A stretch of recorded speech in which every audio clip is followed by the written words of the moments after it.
Assalamualaikum warahmatullahi taala wabarakatuh. Terima kasih sidang penonton masih lagi bersama dengan channel Saada. Bicara Sufi Melayu, sebuah kisah dizahirkan di bumi berdaulat bernama Tanah Melayu. Perkongsian sesama anak-anak cahaya mata bonda dan ayahanda Tanah Melayu alam beradab. Belajar kepada alif, berbilang kepada yang asal, bercakap kepada pangkal. Sehelai akar terputus yang dinamakan Melayu. Ada rahsia sepuhun di dalam namanya Melayu tadi. Sebingkah tanah terbalik, sebatang kayu tumbang, hidup dikandung adat, mati dikandung bumi. Alam sudah beraja kepada adat. Apakah bezanya kesufian ataupun ketuhanannya Tanah Melayu berbanding dengan apa yang ada di pasaran pada hari ini? Asal muasal bermula sebuah kisah. Anak Melayu zahir ke bumi.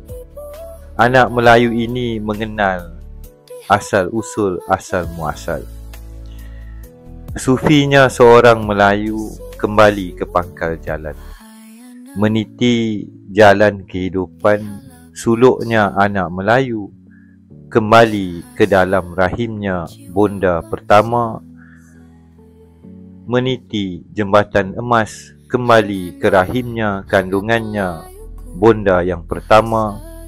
Di dalam kandungannya bonda yang dikandung ayahanda yang pertama, sebelum terpisah dipisahkan, dan wujudnya sepuhun sebuah kisah menjadi permohonan di pohon kehidupan hayat, sebuah kisah yang amat langka. Bicaranya Melayu ini tidak ramai yang faham. Di dalam sebuah titian masa menanti dijemput kembali.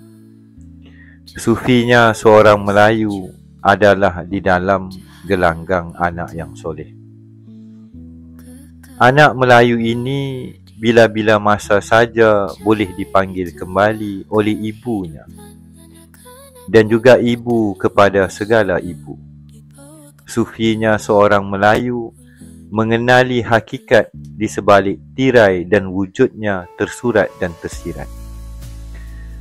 Sufinya seorang Melayu tidaklah derhaka, apatah lagi melanggar batasan dan sempadan serta kekuasaan dan wilayahnya, kedua orang tuanya dan ayah dan bondanya.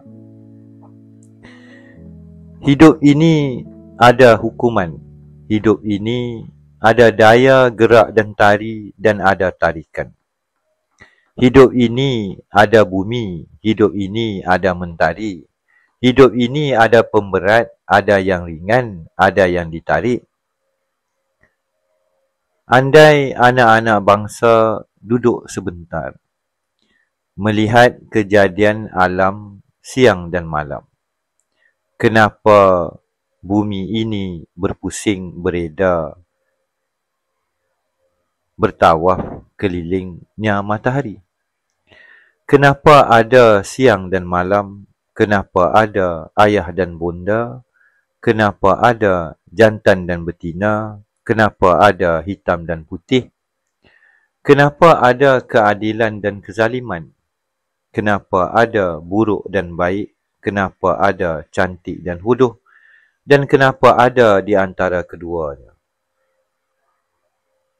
Kadang saya berbicara seperti seorang ahli falsafah. Tapi bagi saya, falsafah moleknya menjadi fail sampah. Kenapa falsafah menjadi fail sampah? Kerana di dalam pandangan seorang Melayu, tidaklah ada ruang dan bicara untuk berfalsafah.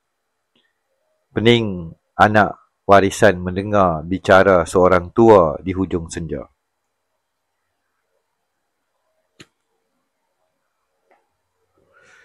Malam ini malamnya yang dikatakan Raya Akbar.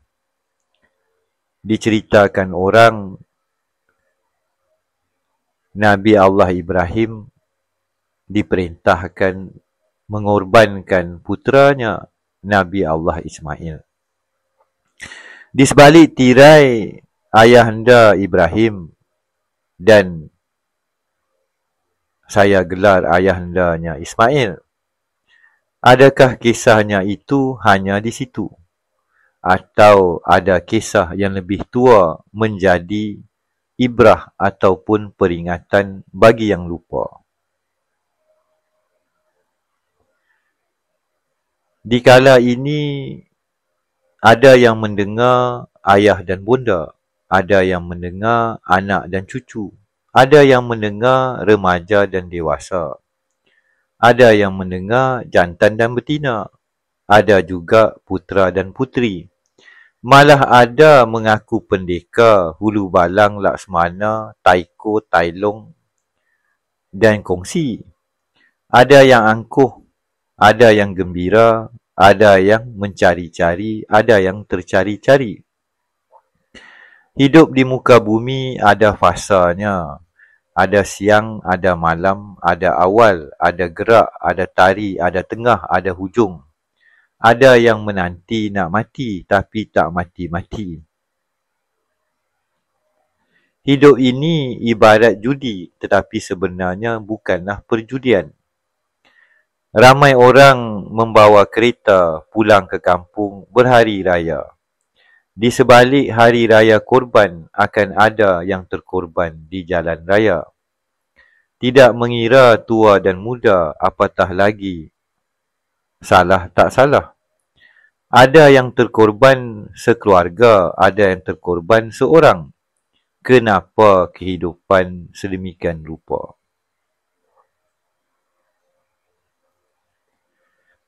Malam ini ada yang mendengar, pagi esok ada yang memahati. Ada yang mendengar di waktu siang, ada yang langsung tidak mendengar. Diberi akal, tidak mahu berfikir. Diberi mata, tidak mahu melihat. Diberi telinga, tidak mahu mendengar. Lapisan-lapisan tersurat tersirat, apatah lagi mengupas. Inilah kisah seorang Melayu, zahir ke muka bumi amatlah pening. Terlalu banyak kisah hendak dikupas, terlalu banyak buah-buahan di dusun dan kebun Tok Nenek. Nyatalah dunia ini taman dan kebun, berbagai cerita dan buahan dijajah. Apa yang dijual tidaklah seindah rupa, andai tidak membuka barang yang dijual. Suara itu sendiri ada kisahnya. Ada yang membungkus suara dengan hasad dan dengki. Ada yang membungkus suara demi kepentingan pribadi. Hidupnya seorang sufi mengupas segala yang ada, sehinggalah kepada titik yang wujudnya tauhid sejati. Kisah Melayu tidak ada tolok banding. Melayu amat terperi, apatah lagi digeruni dan ditakuti. Hebatnya Melayu bukan pada kesaktian. Hebatnya Melayu pada membelah, mengupas, menghiris, menikam, memandang, menghunus segala jenis senjata yang ada pada diri. Inilah Melayu yang digeruni dunia. Kini amat sedikit yang mengenali, apatah lagi melihat Melayu itu. Bagaimana, lagu mana ada tak di muka bumi. Berhentilah sebentar di persimpangan jalan. Kenang kembali siapa kalian di muka bumi. Pakaian apakah yang dipakaikan oleh bonda kalian? Apakah isi pesaka, baju serta dalaman? Apa milik ayah, apa milik bonda? Yang mana milik anak? Adakah anak ini ada di muka bumi? Inilah sebuah tirai kehidupan di sebuah kisah di suatu pagi. Sebuah kisah, pandangan, pendengaran, fikir, tilik, rasa, memandang, dipandang, terpandang. Bahasa Melayu amatlah pelik.